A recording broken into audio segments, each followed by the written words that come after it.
Thank you very much for such a kind introduction. It's very nice to be talking about this project with an audience that includes many close colleagues and friends, even if we're meeting on a screen rather than in a room. To begin with the problem at hand and 2 points of departure. The problem at hand is the urgency presented by the rights violations and damage to the law caused by the National Council for Peace and Order, or NCPO, the outgoing junta that presided over 5 years of dictatorship in Thailand, beginning with the 22 May 2014 coup. I choose outgoing rather than former because even after the election in March 2019 and the formation of a new cabinet in July 2019, many of the same military figures and forces are exerting power in Thai politics. Despite the current protests, they keep hanging on. The first point of departure is a question.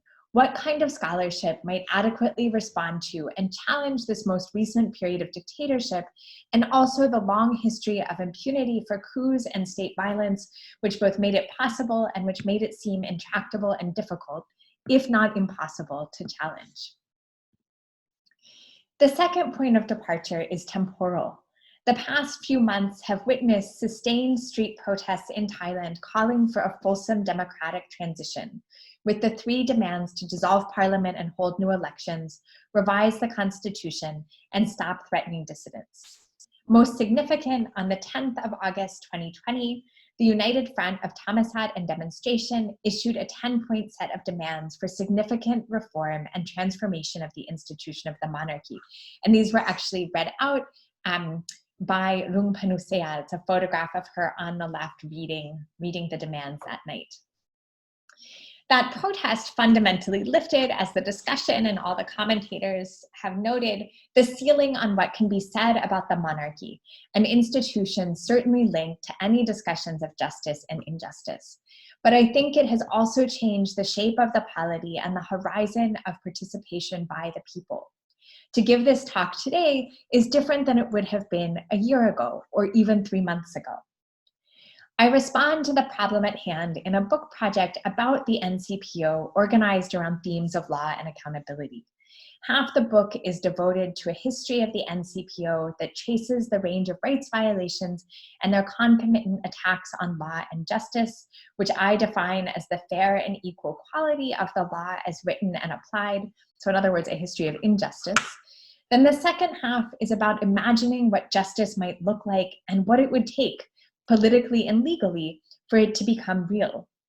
Precisely because the law and judiciary have been the primary tool by which people have been dispossessed of their rights and the junta has evaded accountability, I'm particularly concerned with jurisprudence. And so I both examine the kinds of writing in court decisions that legitimate or try to legitimate the dispossession of rights, what I call a jurisprudence of impunity, and am similarly compelled by working out what a different kind of jurisprudence, one that fosters equal access to justice, or what I call a jurisprudence of accountability, would look like. One piece of this is to do so quite literally, and, inspired by feminist court decision rewriting projects, rewrite decisions made under the NCPO as a form of scholarship. What I would like to do now is first reflect on why the law is so significant for thinking about the NCPO's dictatorship. Second, expand on the strategy of rewriting court decisions. Where did it come from? Why am I interested in using it? Third, show you what this might look like, and then talk about 2 of many possible decisions that are key to this project of both tracking the foundations of impunity and imagining a world in which they are torn down. Finally, I'll conclude with an invitation. First, why law? My analysis is centered on the law and judicial process, since this is where the NCPO located its assault on the people and the polity. Upon launching the coup on the 22nd of May 2014, General Prayut Chan-o-cha, the junta leader, and the NCPO promised to exit power as soon as they restored the rule of law after 10 years of color-coded political conflict. Instead, the junta presided over the most repressive and second longest running dictatorship since the counterinsurgent anti-communist regimes of the 60s and 70s in Thailand. The junta combined an overarching rule by law regime, a regular choice of authoritarian leaders, with extrajudicial violence to dispossess civilians of their rights and guarantee impunity for human rights violations carried out by state officials. They used martial law, they processed civilians in military courts, and they used the lèse-majesté and sedition measures of the criminal code to silence dissent in a broad frame. In many cases, prosecution was often very drawn out, and so in addition to the unjustness of the charges themselves, defendants experienced a prolonged form of judicial harassment. A jurisprudence of impunity emerged across the indictments and decisions, characterized by the denial of the people's rights to participate in the polity, a centering of the military and monarchy as unquestionable, and disproportionate punishment. Alongside the abuse of existing law, the NCPO promulgated 557 executive orders declared as legal, binding, and constitutional that authorized detention, re-education, land and property seizure, and other violations. Human rights abuses, including assault, torture, disappearance, death, or the threat of harm to oneself or one's family members, typically took place during the processes of arrest, investigation, and prosecution. In other words, in concert with the exercise of the law, rather than being prevented by it. In sum, during the NCPO's time in power, justice, long tenuous in Thailand, disappeared entirely for those the junta identified as their enemies. In so doing, the NCPO relied on a well-worn path in which law is the tool of the powerful and justice out of reach of the people in Thailand.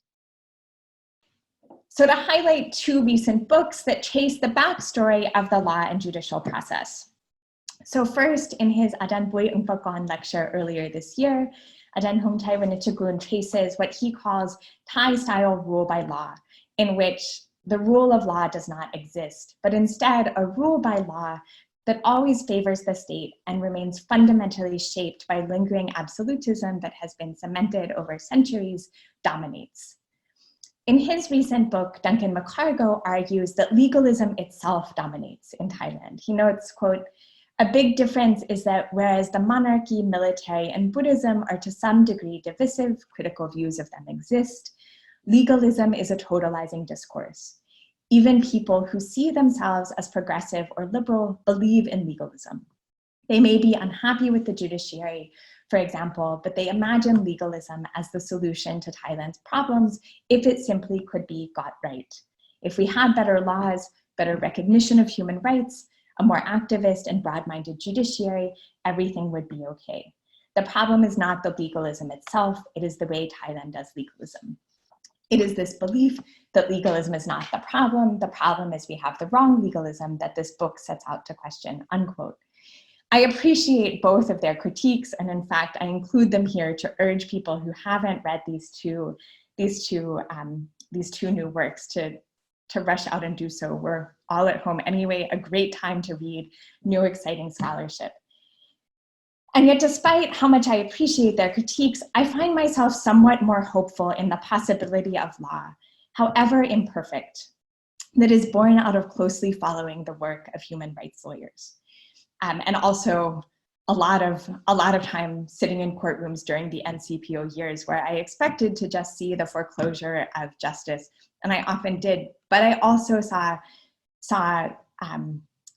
profound critique of injustice and the imagination of justice take place as well.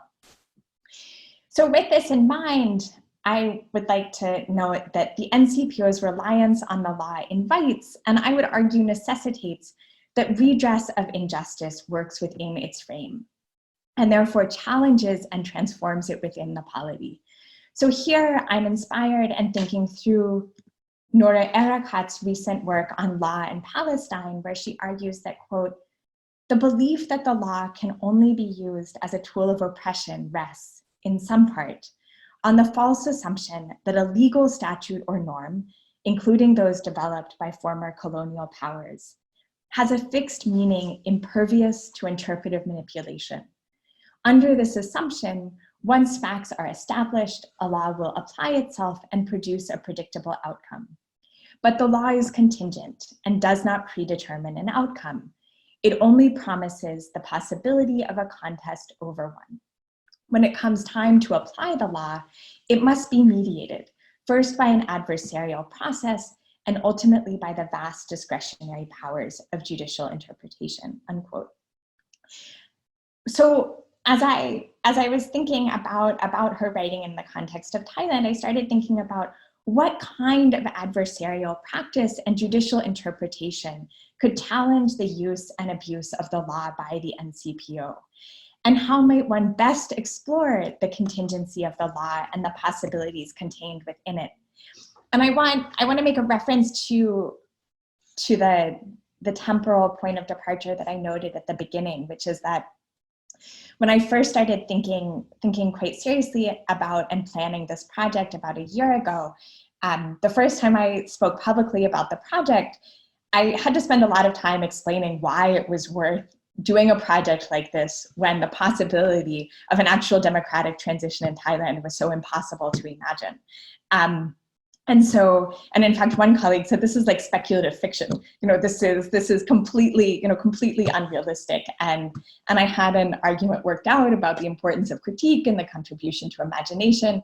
I still think all of that applies. I think, however, after the last 3 months, it would be difficult to simply note that this is a project that has a resonance with speculative fiction. I think there is the opportunity to think very concretely about how adjudication might change, how the meaning of justice changes, and how who determines and assesses that is changing.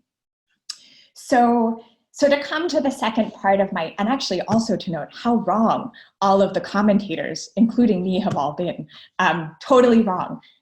In every sense about the impossibility of a democratic transition. I love being wrong in this kind of way. So to come to the second part of my talk, inspired by feminist legal scholars, I propose to explore the contingency of the law and the possibilities of justice by drafting a series of rewritten court decisions demonstrating a jurisprudence of accountability rather than the status quo of jurisprudence of impunity that was repeated again and again during the NCPO years. A jurisprudence of accountability is one that values and centers rather than erases the participation of the people in the polity, one that holds state officials and institutions to account and treats justice itself as an ideal to strive towards. So how might one begin imagining such a jurisprudence? In the early 2000s, a group of feminist legal scholars in Canada observed that despite quite beautiful provisions of equality in Canadian law, sexist judgments were pervasive in the courts. So they formed the Women's Court of Canada and rewrote sexist judgments to embody principles of gender justice. They created a form of scholarship that criticizes the existing inequality present in the exercise of the law, and then imagines and specifies what equality would look like. And in an introduction to a collection of their decisions, they wrote, quote, "We write these decisions in response to the pressing equality issues that women have brought to the courts for redress and been denied. We write these decisions to build a vision of an equal society in which such equalities are unimaginable," unquote. Notably, they wrote within the language, the structure, and the frame of actual court decisions. So the challenge that they faced was to stay within the realm of the existing law, but push it to its limits. The Women's Court of Canada wrote 6 initial new decisions, and then others have continued to be released. And then the movement spread to the US, the UK, India, New Zealand, Australia, Northern Ireland, and Scotland. These are some of the collections that have been published. There are also websites where new decisions continue to be posted. To give you a hint of the invitation that will come in my conclusion, they remain very Anglophone. They're all in the context in the US or in the context of the UK and Commonwealth countries. In reflecting on rewriting decisions, many of those involved have noted that in making different choices about how to tell the story, whose voices to foreground, and which evidence to stress in the new decisions, different outcomes become possible within the same structure of law. This is a form of scholarship that, as Hilary Charlesworth notes in her afterword to the fourth collection from the left of rewritten international law judgments, is prefigurative, by which she means, quote, a challenge to realism, or a view that social reformers must work within prevailing dispensations of power and privilege. Prefiguration is equally an alternative to revolutionary change, as it stimulates people to operate as if social structures were already transformed. If they are to have a chance of changing a system, prefigurative ideas must not only inspire, but also relate to existing institutions in some way, unquote. As I have tried my hand at rewriting Thai court decisions in which the court adjudicated in favor of the coup and the abrogation of people's rights, I have found that it is much harder than critiquing a lack of action or a decision as unjust. And those of you who are familiar with my earlier work may know that I really enjoy nothing more than taking a terrible decision, of which there are many examples, and pulling it to pieces. I mean, there's such joy in doing so, sort of going through line by line and finding unjust moments and criticizing them. But I find that the struggle is worth it. Plotting alternative logics, interpretation of evidence, and conclusions is a way to at once imagine what justice might look like, and also assess the depth of legal, social, and political transformation necessary to make it real. So now, to offer a detailed examination of what this might look like, I come to the third part of my talk and two possible decisions to be rewritten. And here, I'm building on the work of human rights lawyers who challenge the legality and broader justness of the NCPO's actions by bringing cases against them in the criminal and administrative courts. So the first case.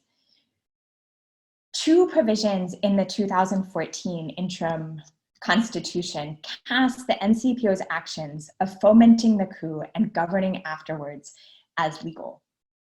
Most significant for my purposes here, Section 48 stipulated the legality of the coup, as well as preparation for it and the subsequent impact.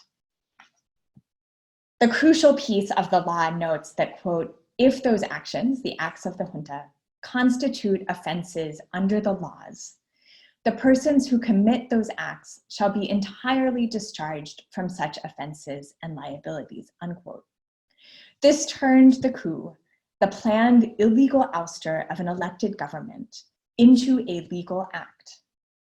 The temporal range of the provision, irrespective of whether those acts have been done on, before, or after the aforesaid date, unquote, of the coup by the NCPO, extended the amnesty to all actions of the NCPO.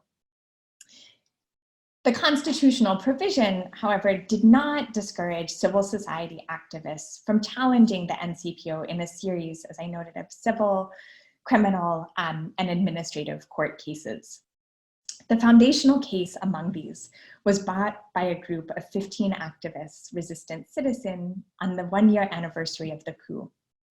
All 15 plaintiffs were activists who had been directly affected by the coup and persecuted for their dissent against the NCPO. On the basis of their status as those affected by the coup, they filed a criminal complaint against General Prayut and the other 4 state security officials who comprised junta leadership.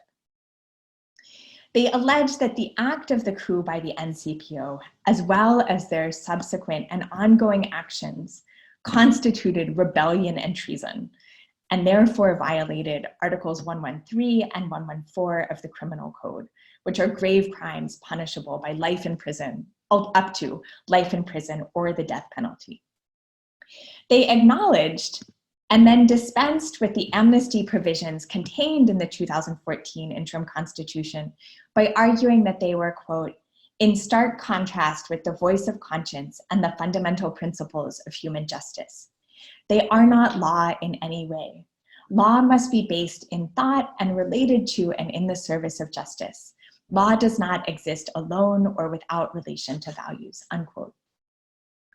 The Court of First Instance and Appeal Court dismissed the case without providing any substantive judgment. The Supreme Court also dismissed the case in March of 2018, but included a substantive explanation. Although the Supreme Court affirmed the validity of the amnesty for the coup as it has for earlier coups, this isn't the first time that a coup amnesty has been challenged by a civilian. The court departed from the past in one key way. They acknowledged that the values of the NCPO were not beyond question and wrote that, quote, the NCPO instead entered to exercise the authority of the sovereign, even though, as the 15 plaintiffs have claimed, that authority was secured in a manner not in accordance with democracy. Whether or not that power was legitimately obtained is another issue to be discussed elsewhere, unquote. In the decision, the legality of the NCPO's actions, and so therefore their evasion of accountability, was ruled to be intact. So what if the rule of law and justice were made the foundational ideas behind the Supreme Court decision? How might the case then be adjudicated? I just want to pause for a moment to highlight the actual form of court decisions and to just ask a question of, currently court decisions have a Garuda, Thai court decisions have a Garuda at the top and are all prefaced by "in the name of the king." I'm just going to leave that out there and let you imagine other possibilities. So such an approach based in rule of law and justice would necessitate the refusal of the legality of the coup and therefore a serious evaluation of if and how General Prayut and other members of the junta had committed sedition and treason. This would mean first designating Section 48 of the interim constitution as illegal or perhaps simply inapplicable. Section 48 of the interim constitution was written to be temporally wide, on, before, or after the day of the coup. But if the amnesty provision was judged to be null, then it would invite the examination of a range of possible crimes committed by the NCPO in addition to the originary act of the coup itself. So let me offer two brief rewritten sections. So first, it would be necessary to respond to the Supreme Court's provocative but vague statement of, quote, whether or not that power was legitimately obtained is another issue to be discussed elsewhere. This is a terrible sentence. I mean, it's just a badly written sentence anyway, but that's not why it needs to be rewritten. I mean, I suspect there's a reason why it's such an ambiguous sentence. What might they say instead that wouldn't be so ambiguous? So this is one option. They might write, quote, but the NCPO instead entered to exercise the authority of the sovereign, even though it was secured in a manner not in accordance with democracy. This illegitimacy in the acquisition of power is a matter that must be discussed widely in society. The court hopes that the government will facilitate this process and do so in a forum in which all of the people will be able to participate, unquote. A second key passage regards the question of sovereignty. So in the existing decision, the court notes that, quote, even though it may as well be, as the 15 plaintiffs have claimed, that the 2014 interim constitution is an illegitimate form of law, but the interpretation of law must lead to enforcement according to what is written, and must be an interpretation in the service of the maintenance of the state or country. Otherwise, the status of being a state or country will be damaged and its sovereignty will not be intact. What if the people, rather than the state, were placed at the center? One option of how it might read would be, as it is as the 15 plaintiffs have claimed, that the 2014 interim constitution is an illegitimate form of law, The interpretation of law must be an interpretation in the service of the intention of the dignity of the people and the maintenance of the lives and welfare of the people. Otherwise, the status of being a state or country will be damaged and its sovereignty will not be intact, unquote. This is a very spare beginning. I mean, it's about 5 sentences. I still need to write how treason was committed when the NCPO launched the coup on the 22nd of May, 2014, and then during the 5+ years of their regime. I suspect the rewritten decision will be very long indeed, but this is to give you a sense of what the process of rewriting decisions might look like. So to turn now briefly to a second specific case. On the 11th of September 2015, the Minister of Justice, then General Paibun Kumchaya, issued Ministry of Justice Order number 314/2558, which allowed for extended military detention of those facing prosecution. The order designated an area inside the 11th Military Circle Base on Nakhon Chai Si Road in Bangkok as the Nakhon Chai Si Temporary Prison for, quote, detainees in national security and related cases, unquote.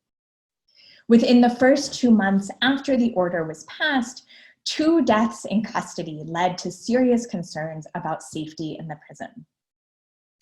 So on the 9th of December 2015, Pansak Sithep, one of the members of Resistant Citizen who had brought the case against the NCPO for the coup, brought a complaint against the Minister of Justice for issuing the order to the Administrative Court, which is a court that allows citizens to bring cases against state officials or agencies that have caused harm or otherwise not carried out their duties appropriately. Pansak brought the case on the basis that he might be subject to remand in the temporary prison and was concerned about his safety and rights if this transpired. He had been charged in the military court with sedition for organizing a protest against the coup, and although he was then free on bail, he argued that his bail could be revoked and his case as a sedition case could fall within the category of national security. I'm sure, I suspect at that moment, there were jurists inside the state who said, oh my gosh, we shouldn't have been using that sedition charge quite so broadly. Look at the problems it's bringing us. We were just trying to silence dissent, and now they're challenging us on, in the administrative court.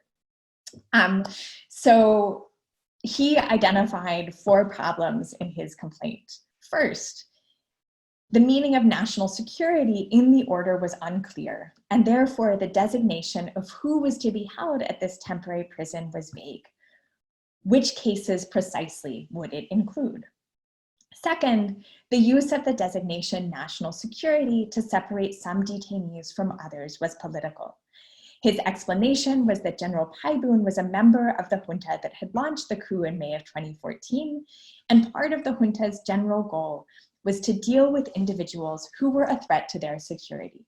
This indicated that this was a government order that was not made in good faith. Third, the complaint argued that the order contravened the constitutional principle of equality. To separate those who committed crimes against national security from those who committed other crimes was an instance of arbitrary selection, since they were all violations of the criminal code. In addition, the inequality was furthered by the fact of the conditions in the temporary prison being inferior to those in regular prisons, as indicated by reports of torture, a lack of windows in cells, little space for exercise, and restrictions on meetings with lawyers. The fourth point made by Pansak was that this was an instance in which the Minister of Justice could have performed his duties more proportionately and carefully.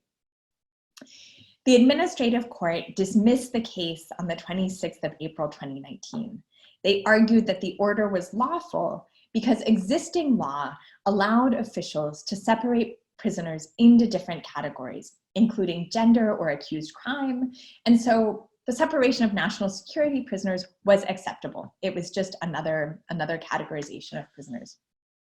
They further argued that the meaning of national security in the designation of who would be subject to detention at the temporary prison was sufficiently clear. With regards to the complaint of unjust treatment at the temporary prison, including the torture and poor physical conditions, the administrative court said that those affected could use existing channels to complain, so it did not necessitate the revocation of the order or the closure of the prison. Significantly, the administrative court did not deny the allegations of torture or poor physical conditions, but instead claimed that torture and the true deaths in custody did not result from the order establishing the prison. So you could argue that the administrative court's ruling was quite legally correct. Justice is a whole other matter. The administrative court also alleged that their examination of the statistics showed that the majority of those being held were for drug offenses. And so the concern that the use of the prison was politically motivated was incorrect. What's striking about the administrative court's ruling is that it doesn't dispute the existence of the problems, but simply rules that it doesn't merit the closure of the prison. A rewriting of the ruling in the service of justice, one that contributes to a jurisprudence of accountability rather than further consolidating the jurisprudence of impunity, would require the administrative court to place the protection of civilians rather than state officials or agencies at the center of its thought and writing. Rather than dispensing with the reports of torture and the unresolved deaths in custody by stating that they were not caused by the order, the administrative court could propose an investigation to discern which individuals or agencies were responsible. The administrative court would need to take seriously the question of equality and what it looks like in the context of imprisonment. Most significantly, the administrative court would need to reflect on the relationship between law, here the order to establish a prison in an out-of-the-way location, and violence, rather than simply dismiss the true deaths in custody as irrelevant. There are many more decisions that can and must be taken up, first for analysis and rewriting, and perhaps one day for actual re-examination. So this includes, for example, the many cases in which activists were prosecuted for violating head of the NCPO Order 3/2558, which criminalized demonstrations of 5 or more people. Many of these cases had not reached decisions by the time the order was revoked several months before the election. It was revoked in late 2018, and it was done so that the junta-aligned political parties could hold rallies prior to the March 2019 election. These cases were just dismissed with no explanation or reflection on the damage of the law or what amounted to the judicial harassment of those prosecuted. The dismissals could be rewritten with respect to both the constitutional provisions and Thailand's international human rights obligations. And I want to pause here for a minute actually to explain sort of the moment of genesis of this project. And it's in relation to the photograph that you see, which is in front of the Democracy Monument in Khon Kaen. And it's a group of university students from Khon Kaen University, members of the Dao Din group. And they're holding, this particular sign says that they're opposing the coup. And this was from a protest that was held on the 1-year anniversary of the coup. They were arrested, they were charged with violation of Order 3/2558. And this case was being adjudicated in the Khon Kaen military court. And hearings were being held in 2017, throughout 2017 and 2018. And during that time, I had just finished writing a book on the history of impunity for state violence in Thailand at the end of 2016. And what I have often done when I have been at the end, this has happened now twice, when I've been at the end of a project and I'm not ready to jump into another one, I've spent a lot of time sitting in courts. And actually, both times have not done so with an intention of doing research, but I've done so in the sense that it's it's often very useful to be a court observer. Often when there are human rights cases or freedom of expression cases, colleagues will ask for anyone who can come as an observer to come. And I've done this at 2 different periods in the last 10 years, and both times, unexpectedly, it has led to a new project. And in this case, so every time I could in 2017 and 2018, I would go to the hearings in this case in the Konkan military court.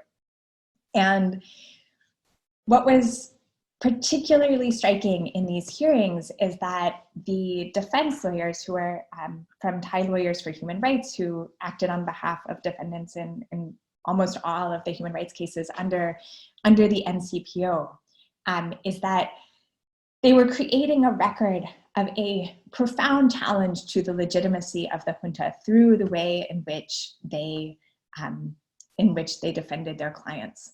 And one of these is that they had a number of different kinds of experts, historians, lawyers, former members of the National Human Rights Commission, as well as some of the students themselves, who many of them were law students or recent law graduates.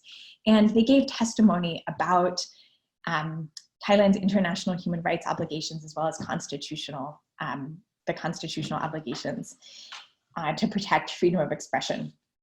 What I found most striking, and this is when I felt a little bit hopeful, perhaps, about the fragment of possibility contained within law, even in a system in which it is structurally, ideologically slated against the people.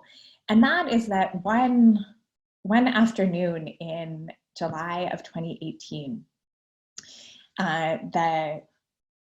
the lawyers were pursuing a line of questioning about the International Covenant on Civil and Political Rights, which is one of the 2 major international human rights treaties. Thailand is a state party, which means that it is obliged to uphold the principles contained in the convention within domestic law. And in the Thai military courts, 3 judges sit, but only 1 is actually required to have legal training. The others can just be other officers assigned to the court. They also rotate pretty frequently. So in this, as many other cases, hearings are spread out over a period of months. So there may be a judge sitting on a particular day who hadn't heard the previous year of testimony. And so that day there was the judge who was sitting and moving the proceedings along didn't know what the International Convention on Civil and Political Rights was. And so he asked the lawyers to explain. He said, what is this convention? What does it mean that Thailand is a state party? What does it mean in terms of obligations? And I found this very striking because this was in the military court. He didn't even need to allow the line of questioning that lawyers were pursuing. He could have said this isn't pertinent to the facts of the case, which have to do with people, the precise facts of people standing in front of a monument and protesting. But he felt like it, for whatever reason, he felt like it was important to ask those questions. So I found that to be a very hopeful moment. So that's where the project came from. Actually, was sitting and listening to the way in which lawyers were arguing cases, and were arguing much more than just the facts of the case, but were arguing for a new kind of justice.